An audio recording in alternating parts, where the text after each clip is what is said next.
Okay, good morning, everyone, and welcome to Seoul, South Korea. Actually, we're in Bukchon this morning. I couldn't get the internet to connect at Gyeongbokgung, so this morning we're going to do the live feed from our Hanok here. So actually, this is maybe more appropriate for a travel video anyway, because it means that I can actually kind of show you the space of a traditional Korean bed and breakfast that when you hopefully someday come to Korea, you get to stay in one of these fantastic establishments and actually benefit fully from the experience. You can maybe hear some banging in the background. They're building new hanoks, this traditional style architecture that you see around me. So they're tearing down old sort of derelict, unappealing looking buildings from the post-Korean War era, and they're rebuilding in this beautiful half timber, this wattle and daub and timber structure architecture that you see here. So first off, I received a bunch of questions that I'll be answering for people who can't be here live. But if you have any questions in the meanwhile, please do let me know. Tomorrow's live stream is going to be focused on medieval living history stuff. And if you want to participate in that, that will hopefully actually be at Cheongdok Palace or Cheonggyeong Palace. Anyway, yeah, it is I really love this traditional style of architecture. In fact, the first time we came to Korea to live in 2014, I thought we'd be getting a house like this.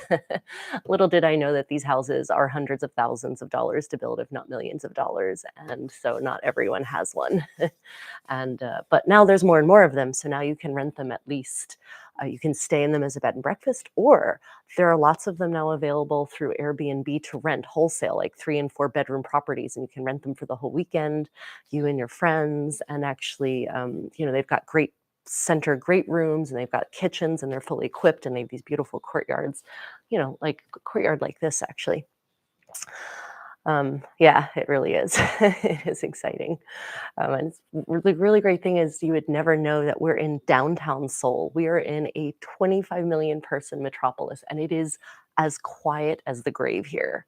It is wonderful. It's peaceful, it's quiet, but we walk 2 blocks and we're in thriving activity, restaurants and cafes and tea houses and lots of self-photo shops. Self-photos are very popular in Korea right now. There are these like studios where you have costumes and props and backdrops, and you go and do selfies in them. Selfies are really big in Korean culture.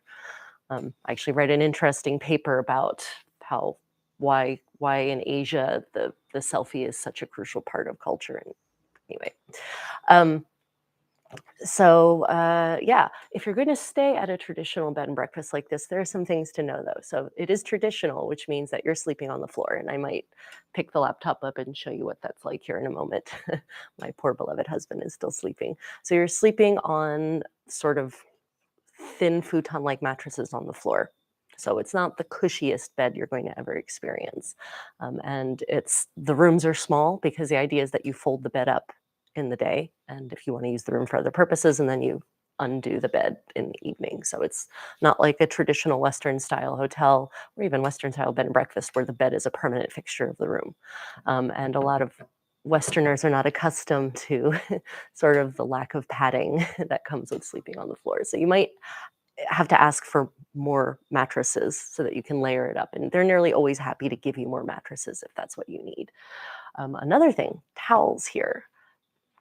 Traditionally in Korea, you don't get a big bath towel when you shower. You actually, what we would call a hand towel in the West is what you get. And so if you want to have a full-size towel for your showers, then you should bring your own. In fact, that's kind of a general travel hack that I recommend. No matter what, bring your own towel. It's just the safer option nearly always. I actually have these really nice linen Turkish towels. They're thin, but they're big, and so they dry quickly and they pack down small. So that's my travel tip for generally traveling anywhere, actually. These bed and breakfasts also they do come with breakfast, and it's going to be a traditional Korean breakfast often. The good ones will come with all the little banchan, the side dishes, and maybe some soup and bibimbap, which is mixed rice and vegetables, or vegetables with rice that you then mix, I should say. Maybe some tofu. Those good ones come with that. This one technically comes with that, but we've never been up early enough to actually get breakfast because breakfast tends to be served at these places from like 7 to 9 a.m., which on my weekend, I'm not I'm not getting up at 7 to have breakfast. I'm not really much of a breakfast person anyway. So the other thing to remember is that these are wattle and daub buildings, which means, you know, you've got the timber structure, you've got the wattle, which is the like the reeds, not reeds, different kind of tree branches, hazel usually actually, that are woven in amongst each other, and then you've got this plaster mud mixture that you've used to fill in all the gaps in that hazel branch mixture. And so what that means is that the walls are not terribly soundproof. So if you're a light sleeper, I recommend earplugs. I recommend an eye mask, because if anyone gets up in the morning, you're probably going to hear them rustling around in the room next to you, even if they're being quiet. And in fact, there are signs here that say, please keep in mind that, you know, your neighbors can hear you. So keep the noise down, please, and just enjoy the peace of the Hanoks. And actually, I can really back that up. If you're coming to a place like this, you're not coming to party and listen to loud music. You're coming to enjoy a different pace of life in a different sort of era. So other tips is that you don't wear your shoes in these rooms. These rooms are meant to be shoe free inside all of the rooms. And I mean the living area, which you have access to if you stay at a place like this, like we can sit on the couch and watch TV if we want. There are no TVs in the rooms. um, but it's shoeless. And so you take your shoes off and you just go around in your socks. But they do have, I think you can probably see in the background, actually, you can. They provide, you know, croc-like uh, slippers. I forget there's a word for those in English, and I don't remember what it is, but those croc-like slippers that you just put on your feet to sort of traverse from one side of the courtyard to another so you don't get your feet dirty. And the idea is that we're sleeping on the floor. You're sitting and eating on the floor. You don't want to track dirt into the space where you're going to be sitting and eating and sleeping. You want that space to be as clean as possible. Hence why in a lot of Asian cultures, you take your shoes off, because the traditionally floor sitting cultures. And even though in Korea, especially, a lot of people sit in regular Western chairs these days, even in their own homes, despite that, they still retain this idea of you keep the dirt out by not tracking it in with your shoes. And so you have at these places, there will always be plenty of these overshoes that you can wear to traverse one side of the courtyard to the other without having to go to the hassle of taking on and putting off your own shoes. Other things, getting around here. So a lot of places in Asia, Korea especially, it very much geared towards mobility, towards walking. By mobility, I mean self auto locomotion, so using your own legs to get around. And uh, you might look at a map, any given map of any given place in Korea, any given town, and you might say, "Oh, look, it's easy to get from point A to point B by foot." But what that map doesn't show you, unless it has topography, is that there's probably a bunch of hills and mountains between point A and point B. And so what looks like is half a mile is actually 2 miles once you factor in the up and down and the kind of a roundabout to get there. Very, very few streets kind of go directly unless they're new streets and they've kind of just plowed through the mountain or the hills. Point of that is that you're likely to be having to have to walk up and down very steep hills here, because they also don't believe in switchbacks. Koreans, I don't know, they really do not like switchbacks on their mountain trails, on their roads. So their roads will just go straight up. And I mean, it's scary. Like, I'm worried that I'm going to fall back and roll to the bottom of the hill, kind of straight up. So be prepared if you're going to travel in Asia, if you're going to travel in Korea. I had the same experience in Japan, same experience in Vietnam and Thailand, in the parts where there are hills. You might have to be trekking up some serious hills. Ah, oh, is that you, Junfil? Yeah, we're in Bukchon actually this morning. So this is just a Hanok B&B that we're staying at. It's nestled up here, kind of almost directly between Gyeongbokgung and Changdeokgung. And this is our favorite place to come and stay when we come for a weekend in Seoul, because even though we do only live an hour and 20 minutes by metro, we like to just come and stay here for the weekend so that we don't have to go back and forth to do all the fun things. So yeah, we're in Bukchon this morning. And this is a really great place. I can recommend it. It's called Gonje. It's very nice and peaceful and quiet, and yet right next to everything. Yeah. So as I was saying, yeah, so if you're gonna be here, be prepared to walk up and down very steep hills. And, uh, and so bring shoes that will allow you to do that. I see a lot of people here, tourists and Seoul natives who are wearing, really nice, elegant clothes, but then they've got sneakers on. So, you do be prepared to walk up and down steep slopes, and when it rains, they might be slippery slopes, and those slopes might turn into rivers actually when it rains here if it's monsoon season. Yeah, there are lots of restaurants here in this part of Seoul. In fact, last night we were at Ikson Dong, which is another sort of Hanok neighborhood. So Hanok is this traditional style architecture, and there are a couple of neighborhoods in Seoul that actually still retain this characteristic, this typical style of architecture. Bukchon is one of them, but Bukchon closes down at like 8 p.m. because it's very residential, and I think the residents went and lobbied to make sure that all restaurants and establishments had to close by a specific time so that they could get their sleep. But there's another neighborhood not far from here called Ikseondong, which is just tiny, tiny, tiny streets, alleyways. It was built in the 1920s, ironically, but in Hanok style. And so now there's tons of restaurants there, and little scent stores, perfume stores, and handbag stores, and very interesting eateries and cafes, and it's thriving with life at night. And so you can stay here in this peaceful little neighborhood, and then go head over to Iksadong for the nightlife and the food life. And last night it was really jam packed with people. We actually tried a brand new Thai restaurant that had just opened uh, 2 days ago, actually. And I was expecting the Thai food to completely destroy my mouth because Thai food in Thailand is destructive and Koreans like spice. So I assumed that the curries were just automatically going to be evilly hot, but they weren't. They were actually not very spicy at all, which I guess was a pleasant surprise. So yeah, good thing about Seoul, lots of great traditional Korean food, lots of great contemporary Korean food, which is kind of fusion and, very interesting. And there's also lots of other kinds of cuisine. So you can kind of, if we're going to be here for 3 days, we're going to be doing it all. We did Thai last night.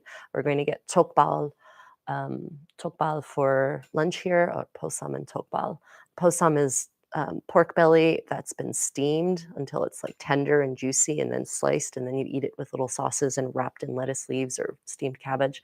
And tokbal is actually the leg of the nice, yummy, fatty, tissuey part of the leg of the pig, and also the foot. And they also, braise that for a long time and then slice it up, and you get half and half. And so we're going to be having that for lunch. I'm very excited. I love tokbal and posam. Um, and then there's Italian and French restaurants here too, but I wouldn't eat the Italian and French food here, honestly. Not if you actually are expecting Italian and French food. It's been, just like in America, it's Korean Italian food and it's Korean French food. And so, I don't expect to come to Seoul and get traditional, traditional Western cuisine. That's actually very authentic. Although that being said, here in Seoul, there is an original pancake house that is almost exactly like the original pancake houses in the US because it's part of the chain. So if you want traditional, really, really hardcore American diner food that's actually good, you can go to Original Pancake House in Itaewon, and you can get all kinds of pancakes. They're sourdough pancakes, and you can get omelets and eggs Benedict, and steak and potato dishes. And yeah, so that's the place I would go if I wanted good Western food here. Yeah. So are there any questions this morning other than which was a good one? Where is this beautiful traditional Korean site? Yeah. And this place is huge, actually. I know it looks kind of small because it's got this central courtyard thing, but there's 7 bedrooms, and then there's the main part of the house, which is actually where the owners live, and it's 2 stories, in fact, because the road slopes up like this. So the lower story is down here, and then the upper story where you enter to stay is up here.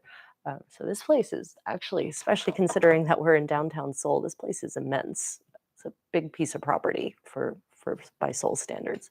And the nice thing about staying, one of the other nice things, I keep saying that the nice thing, there are lots of nice things about staying here. One of the nice things about staying here is for people who want to enjoy the city, but also want to enjoy nature.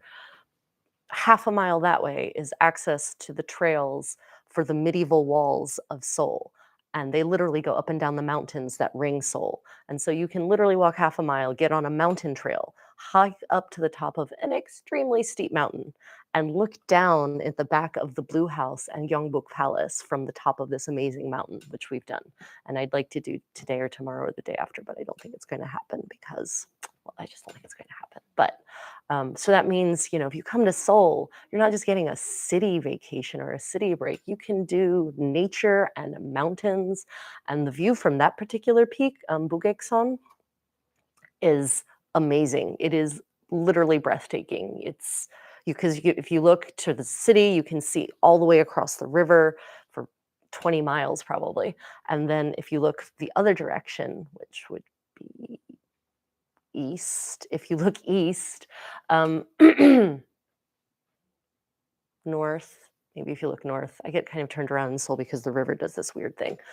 Um, anyway, you can see just endless green mountains rolling away from you into the distance. And if you're lucky and it's a clear air day, which not all days are clear air here, unfortunately, but if it's a clear air day, then you can get this wonderful layered effect of the greens getting darker and darker and darker the further you look. It's quite stunning.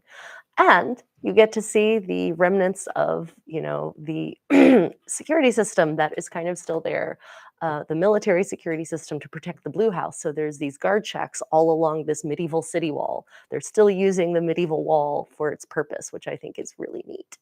And there are these guard shacks at regular intervals for soldiers to go and stand in the guard shack with their, high-powered rifles and guard the premises. And I always feel sorry for whoever has that job because there are no roads up to the top of this mountain. You have to walk. So their commute involves walking up about 1,000 stairs because also in Korea, they don't believe in just walking up. They build stairs to the tops of the mountain here. So you're probably going to take 1,000 stairs to reach the top of any given Korean mountain. And I always felt sorry for the guards because I think that must be their morning commute is at 5 o'clock in the morning to hike up the 1,000 stairs to get to their guard shack every day. But at least they've got a great view, right? And they're in shape. Who needs to do PT when your commute is 1,000 stairs up and then 1,000 stairs back down? But there are signs everywhere that literally say, don't take pictures, because it's a high security area because you're looking down at the Blue House. And for those who don't know, the reason that those guard shacks are now there and that they're now using the medieval city walls for their purpose is because in the 70s, North Korean assassins managed to scale that mountain on the backside of it and come down the front side of it. And they made it all the way up to the steps of the Blue House. And then there was a firefight as they got caught and they retreated. And you can actually, along this trail, you can actually see bullet holes in the trees where the firefight ensued. It's really interesting. Can you add a link to where that is so we can also make plans? Oh, are you talking about for Bugeksan, the mountain? Yeah. Hold on a minute. Let me pop Bukchon into the chat here. Okay, so here's Korea is very, very proud of its heritage, and it should be. It's got a lot of great things to offer people who want to explore their culture. So this is, they have a really good Visit Korea, government-run tourist website. So that's for Bukchon, just so you can kind of get an idea of where it is, and you can see the map. And then for Bugaksan, not Bugaksan, Bugaksan.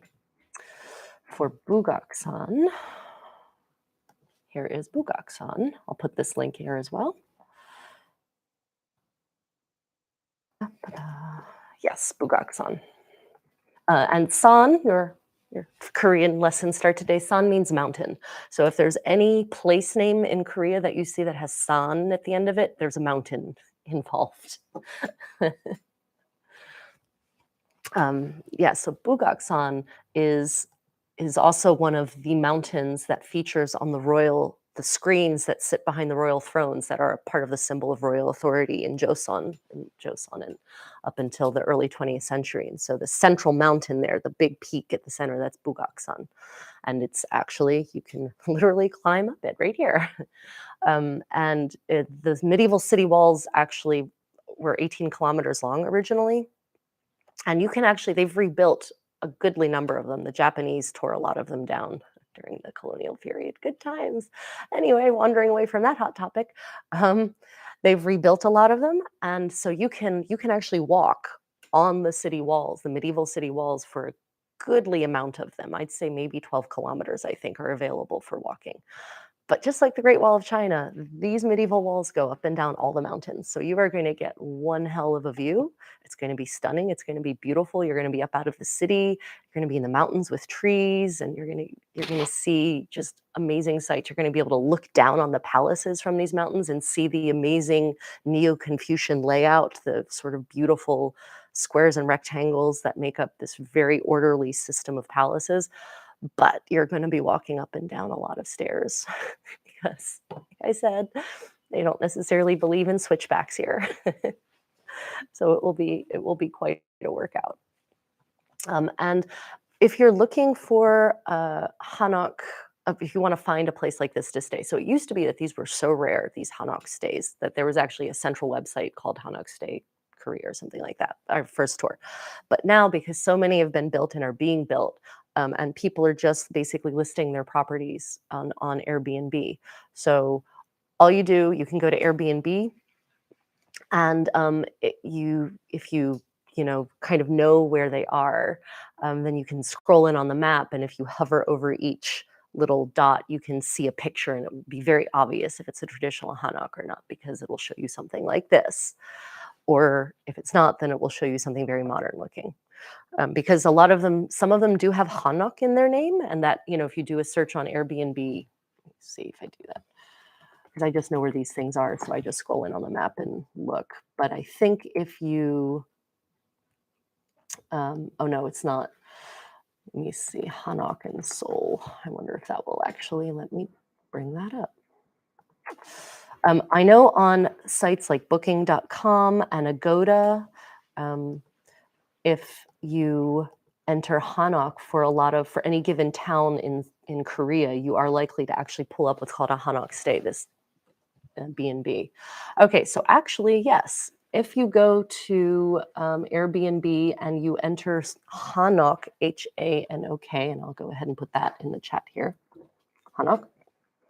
Hanok is the traditional Korean architecture here. The word Han actually means Korean. So Hanbo is Korean clothing. Hanok would be traditional Korean architecture, that kind of thing. So yeah, if you go to Airbnb and enter Hanok and Seoul, it will actually bring you up a whole bunch of Hanok properties. So that's a good hack for finding a traditional experience like this. And some Hanok do have Western style beds as well. It will sometimes say it in the description. If it does, it'll say Western bed or traditional Korean room. Yeah. Oh, where am I staying? Yes. So this is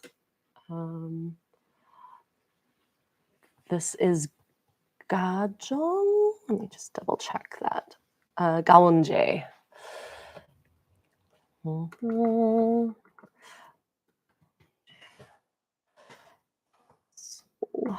It's called Gawonjae.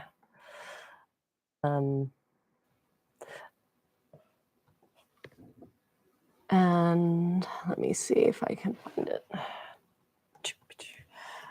Gawonjae. They're super friendly here. They don't really speak much English, and that's fine, because in the modern era, actually, Google Translate and Co. basically provides a reasonable, this is coming from a professional translator, by the way, a reasonable enough tool for communicating with people who don't speak English or Korean. And honestly, we've been able to communicate everything we need in that manner. I should say I do speak like a 3 or 4 year old level of Korean, so I can get across basic ideas and I can understand the answers basically. But for people who don't, Google Translate is the tool for you, and there's some other translation apps that you might wanna look into. I'm actually not certain what they are because I generally always try to just struggle my way through in Korean.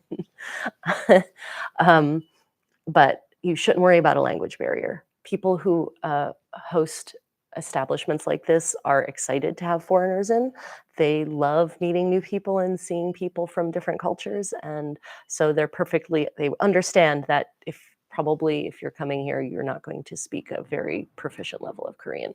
So never let the language barrier intimidate you.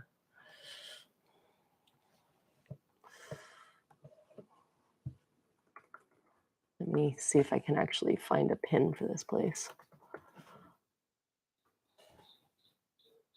Oh, it keeps trying to send me to Azerbaijan, which is interesting.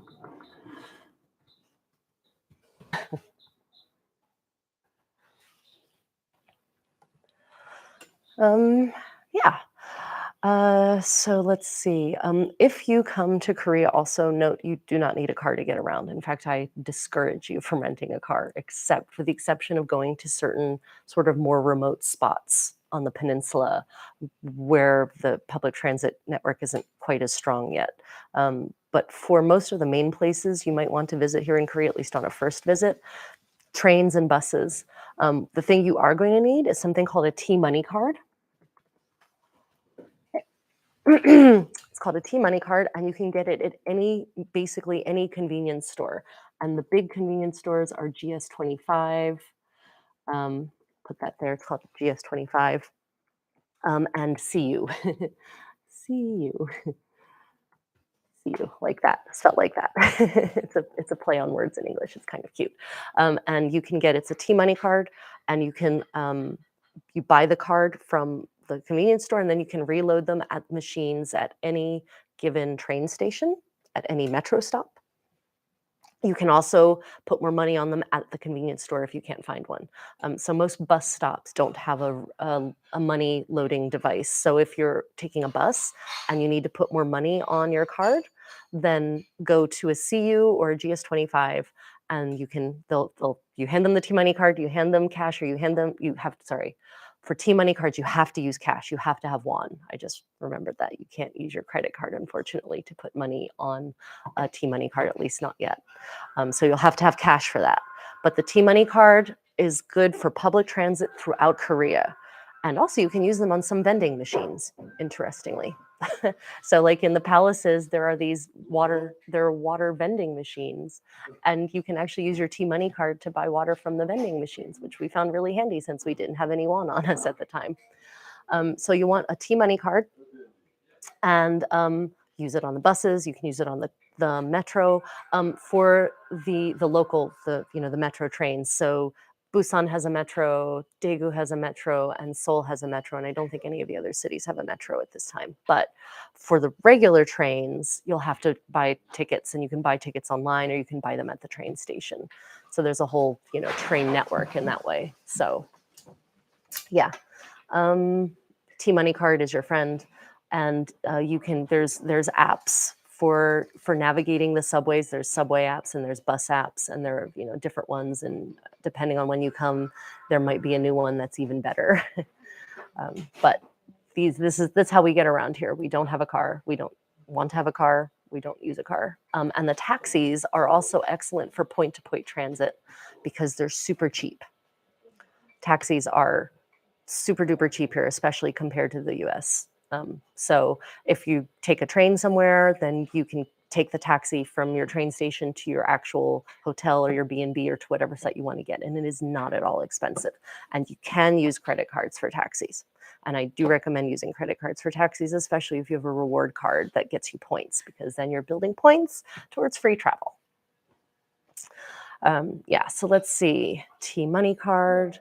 You can also use the T-money card for some entry to some museums are nearly always free here, but to certain sites, palaces and things like that.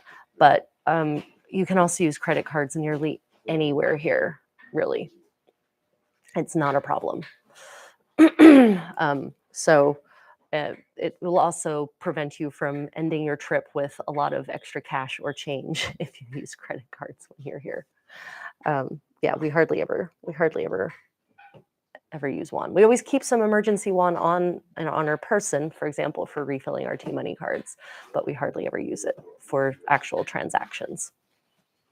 Although that being said, there are certain establishments that will offer discounts for using cash for specifically for clothing or handcrafted items. There's often a cash discount, and I'm confident that has to do with dodging the tax man.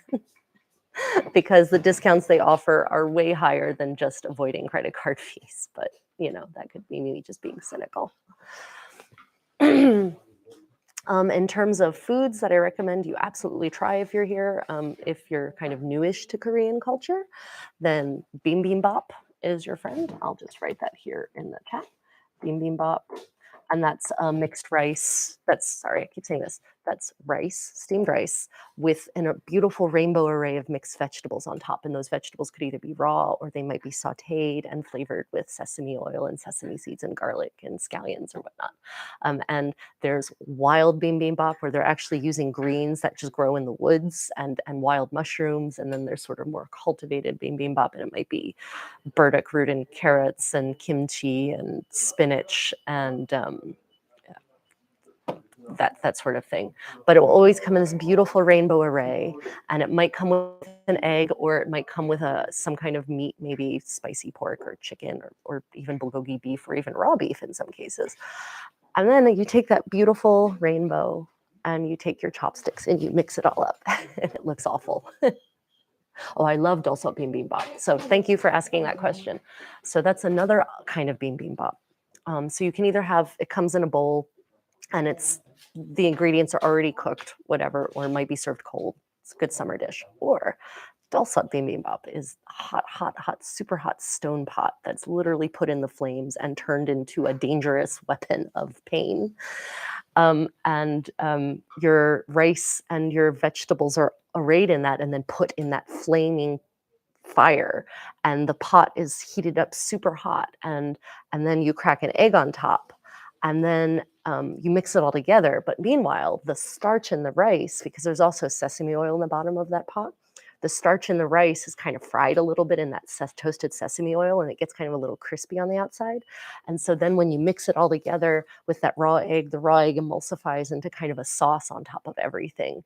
And so then you've got this delicious hot bibimbap. Oh yeah, I do love dulsot bibimbap. Thank you for asking, Junpil. That's a great question. Yeah, so if you're at a place and they have dulsot bibimbap, I highly recommend trying it. Just don't touch the pot. It's super hot. Same thing goes with all Korean soups, actually. They're going to come out boiling like lava in a pot that's literally been immersed in a fire. And so if you like hot soup, Korea is your place, because your soup is going to be beyond boiling. So yeah, bibimbap or dulsot bibimbap, I definitely recommend. And then posam is that steamed pork belly dish I mentioned, where the pork is steamed and then it's sliced and it still has the skin on, and the skin is all soft and rich and buttery, and just kind of the fat melts down into the meat. And then you take the little slices and the little samjang, which is a little bit of sauce, or some gochujang, or maybe just some sesame oil, and wrap that in a leaf, maybe with some raw garlic, and eat little mini leaf wraps with it. That's really delicious. And then chokbal, that's the pork leg, the pig leg that I was talking about, where again, it's with the skin and it's been cooked, braised long enough that it's just falling apart tender, and the skin is just so yummy and buttery. And then they slice that super thin too, and you do the same thing with the leaf wraps. Yeah, so that's another thing I recommend. And then of course, spicy pork is a really, really popular dish that I recommend everyone try at some point. So you've got, it's called a variety of things. It's called, if you see something called jayuk on the menu, then that's going to be spicy pork. It's also sometimes called, another word is escaping me. Well, jayuk bokum anyway, means literally fried spicy pork. It's very good. But in Korea, it will be spicy. It will be, your nose will be leaking all over your face kind of level of spicy. So just be prepared for that. If this is spicy, if it's a spicy dish in Korea, it's a really spicy dish. Let me see. So yeah, Jjukbokkeum. I'll put that here. Jjukbokkeum. That's the no, definitely not. Jjukbokkeum. There we go. Is the spicy pork dish. And of course, I mean, you have to, if you haven't had it, you have to try bulgogi. Literally, that means fire meat. And because originally it was it was marinated beef that's been grilled over charcoal. There are also soupy versions of it where it's, got some broth in it. So, there's different options there. And sometimes you can even get bibimbap with bulgogi on top. Oh yeah, cost of living here. It's an interesting question. Actually, I would say that in general, it's way less expensive. Groceries are certainly less expensive here. Way less, and not the meat. The meat is more expensive, but the meat's also better for you here because they don't do horrible things to their animals like we do in the U.S. There's no industrial farming is not so much a thing here, and it's mostly illegal what we do to animals in the U.S. Anyway, groceries way less expensive. Fresh produce super duper cheap. Our grocery bill is a third here what it is in the US. Public transit, again, super cheap. Gas, super expensive.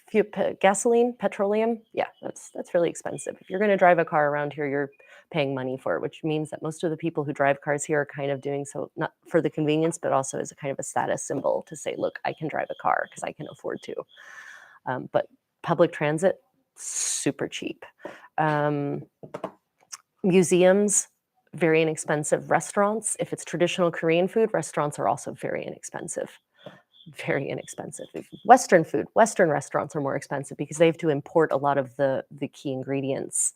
So that, of course, costs more money. But generally, eating out, our restaurant bill, way lower here. Even flying around Asia is way cheaper than flying around the US because there's a lot more competition between airlines, but also because the cost of living is where people get paid less. It's kind of that cycle. Let's see, other things that might define cost of living.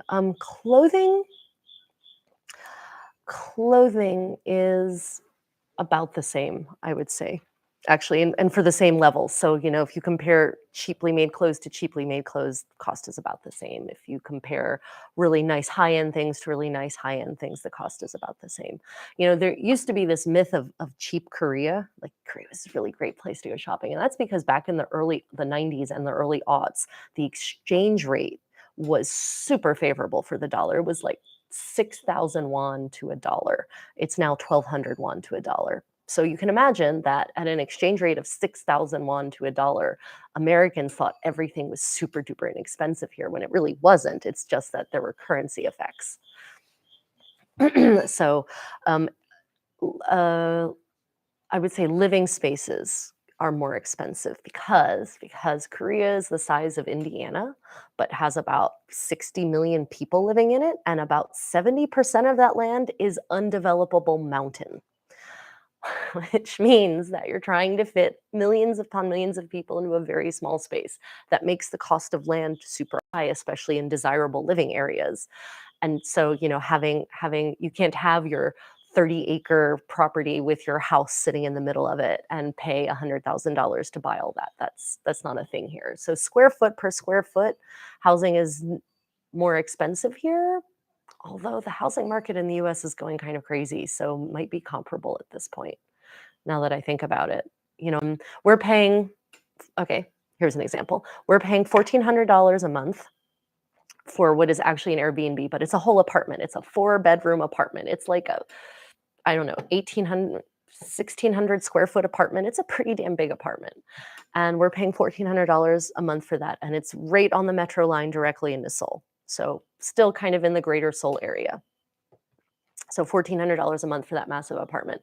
I have a cousin living in Raleigh, Durham, and he's paying $2,000 a month for a 1-bedroom, not in downtown Raleigh. So I don't know, maybe even considering the way things are going and a lot of the desirable locations of the US, maybe even housing is still less expensive here. Yeah, or on par actually with the way things are going. Now, granted, that's for me because I earn dollars. We earn dollars, right? We earn an American rate of pay. Um, Koreans earn a lot less. Your average Korean earns a lot less than we do in the US. So, like Korean English teachers here, so Americans who are here teaching English, their average monthly pay is like $2,000 a month. So, granted, their contracts usually come with an apartment, but those apartments are tiny. They're not big, spacious apartments like the one that we have. Yeah, so did that answer the question about cost of living? Are there any other specific aspects of cost of living that might interest you? Yes, I do love Delsalt Bean Bean Bop. I think I'm gonna be getting some Delsalt Bean Bean Bop today. Sorry, I was just reading up the chat. Um, in fact, here in Bukchon, there is an amazing, amazing bibimbap place where they do only organic ingredients and it's locally sourced and it's very, very high quality. Flower Blossom bibimbap. It's called Flower Blossom. It's called Kotbap in a flower blossom on the rice is what it's called in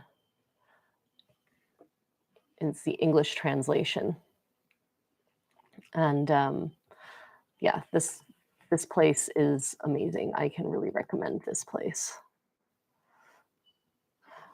Oh, yeah, I saw that there's possibly a typhoon. The thing about typhoons thing about so I grew up in Hurricane Alley or yes, Hurricane Alley. I said tornado. I grew up in Hurricane Alley in the US. I grew up in Delaware, which is dead center of the East Coast. And we got hurricanes every year.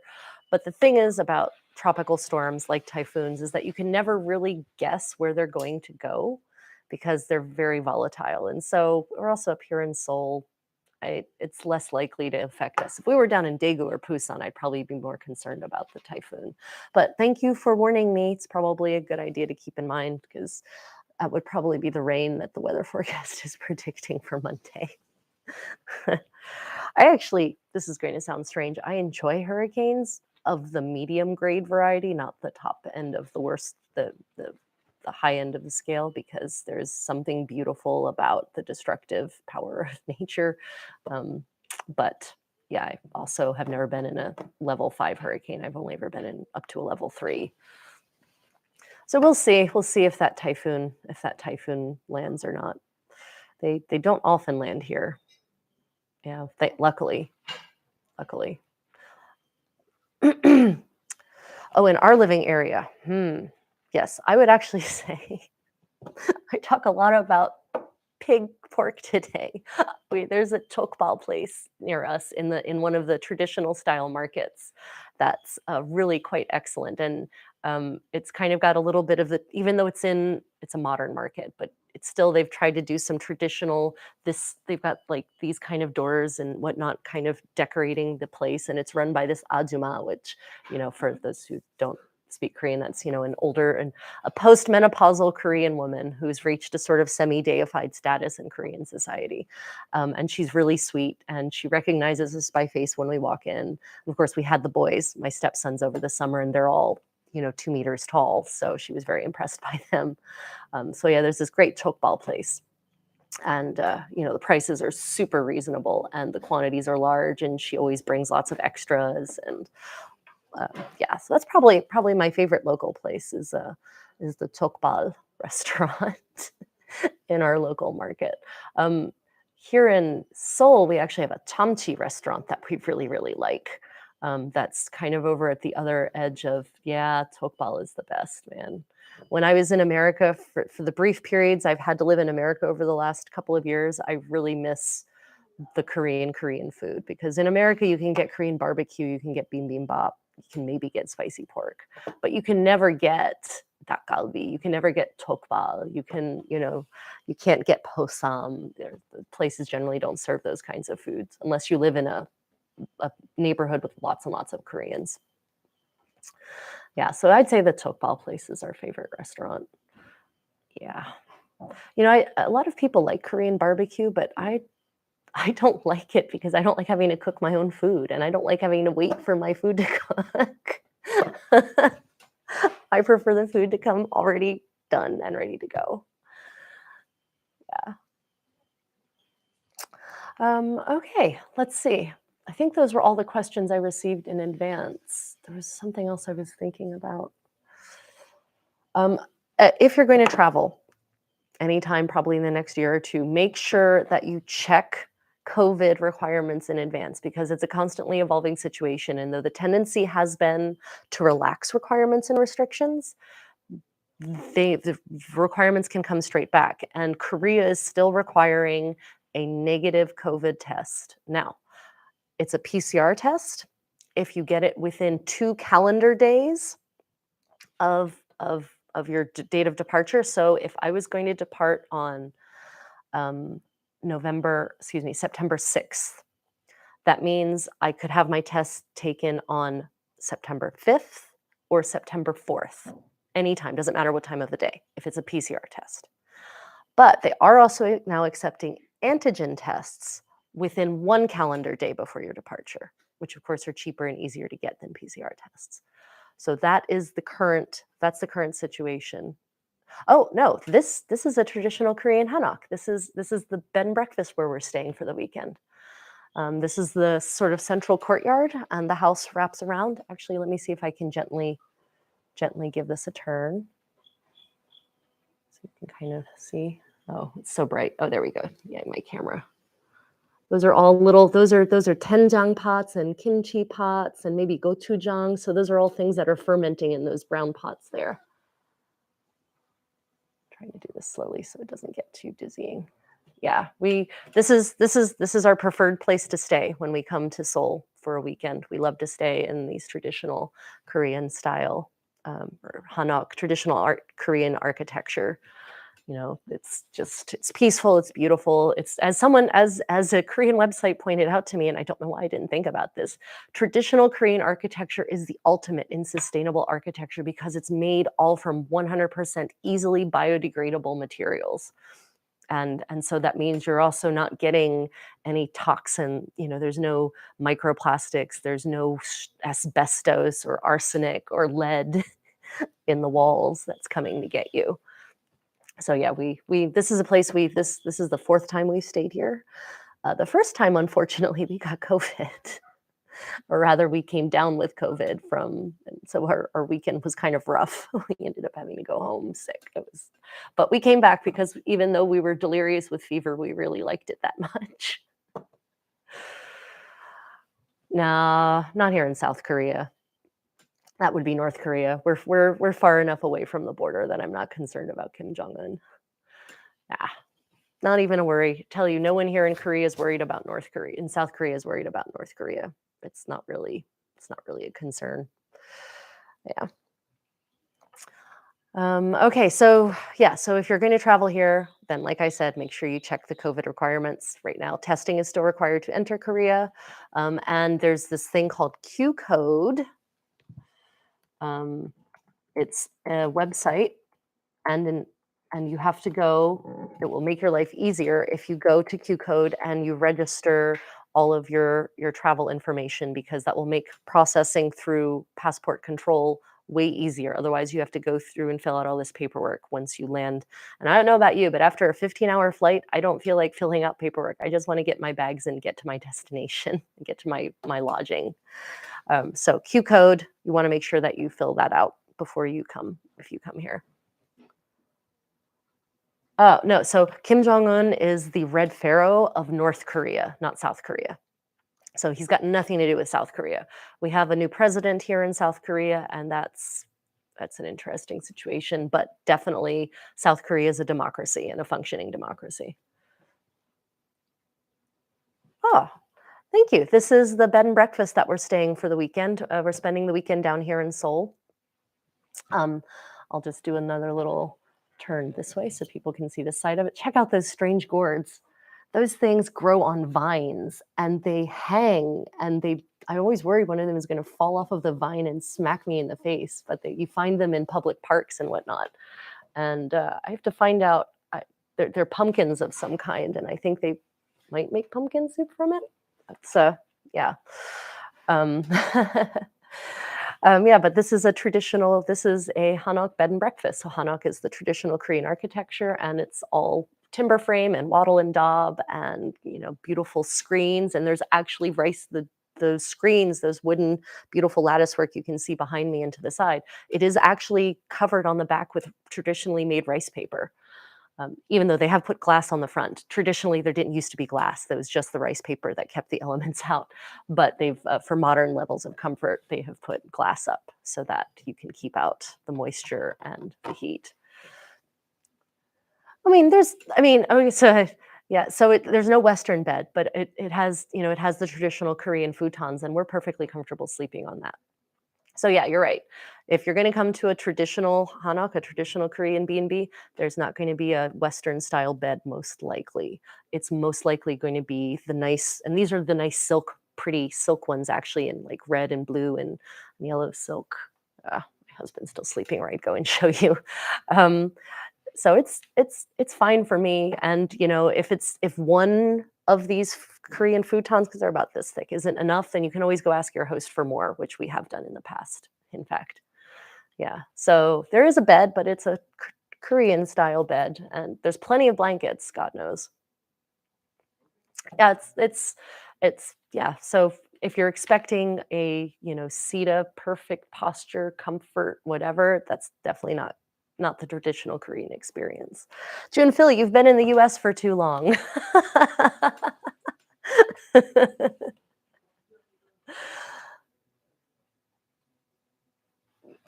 Yeah, these these gourds are pretty hard. They're pretty heavy too. They always scare me when I see them hanging from those vines. Like I said, I'm always worried they're going to smack me in the face.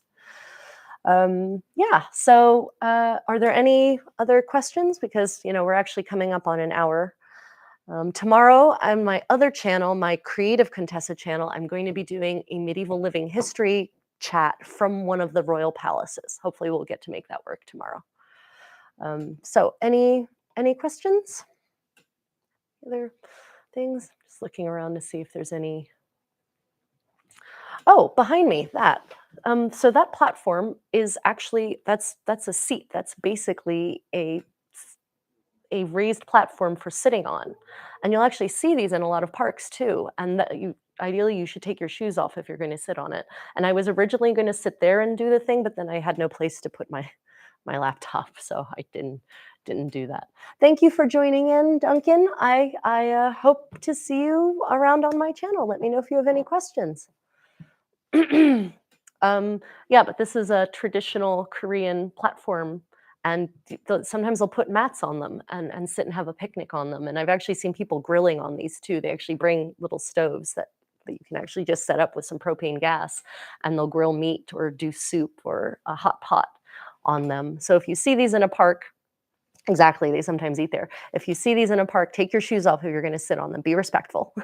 But they are used for picnicking. This is like a picnic table and bench combined. Like I said, I was going to sit there because they're really. I feel really cool sitting there in my traditional Korean ensemble. But would have to hold my laptop like this, and that would be unsustainable. Yeah. Okay, well, if there are no other questions, then I thank you all for joining me, and I really appreciate your support, and I look forward to seeing you at the next one. Have a great day, evening, afternoon, whatever time it is in your hemisphere, everyone. Bye.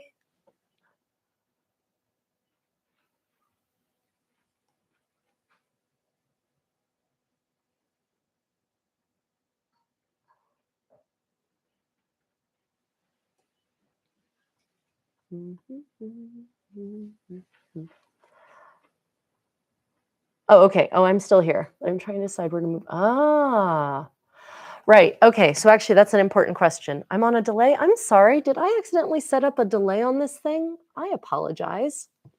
Let me answer that question for you then. So I've been to all of those places. I would say that South Korea is and I haven't lived in all. I've traveled in all those places. I've lived in Korea.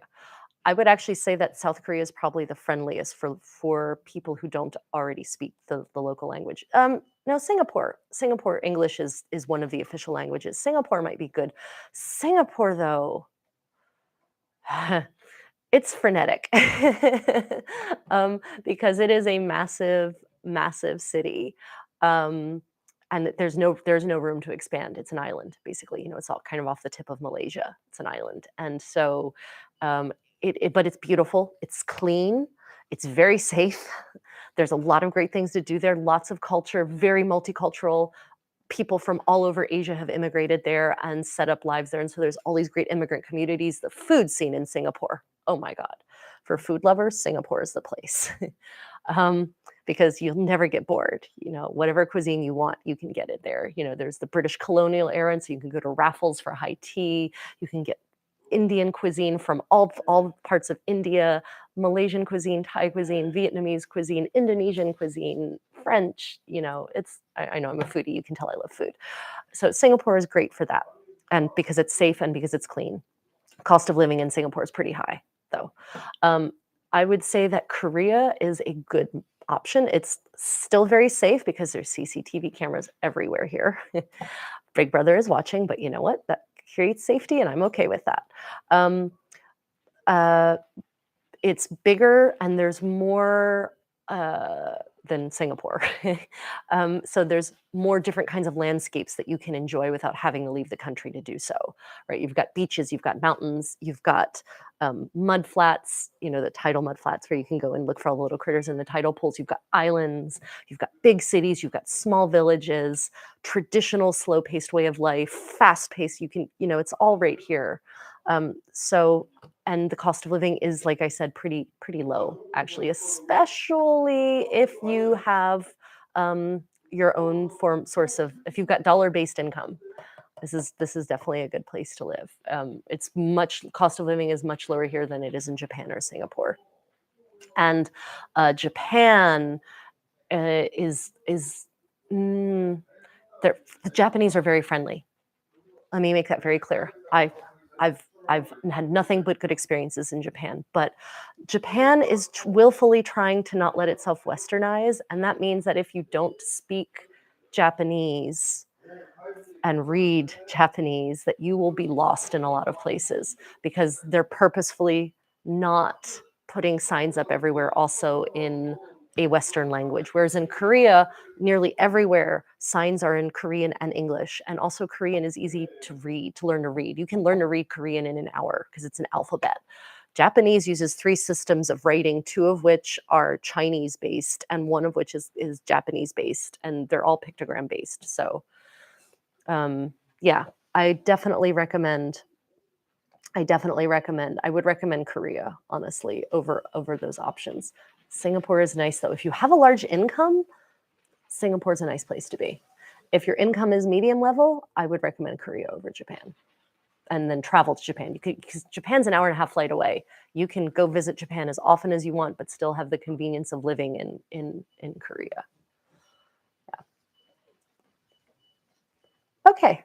Well, I'm sorry if you're on a delay, but I hope that answered your questions about Japan, South Korea, and Singapore. I'm not certain if it's that my internet connection. Normally, there's super high-speed internet here in Korea, so I'm not certain why my internet would be an issue. But thank you all for listening, and reach out in the comments once this posts. Reach out in the comments if you have other questions, and I'll try to address them in a future video or in the comments. Thank you all. Have a lovely day. This time for real. Bye, everyone.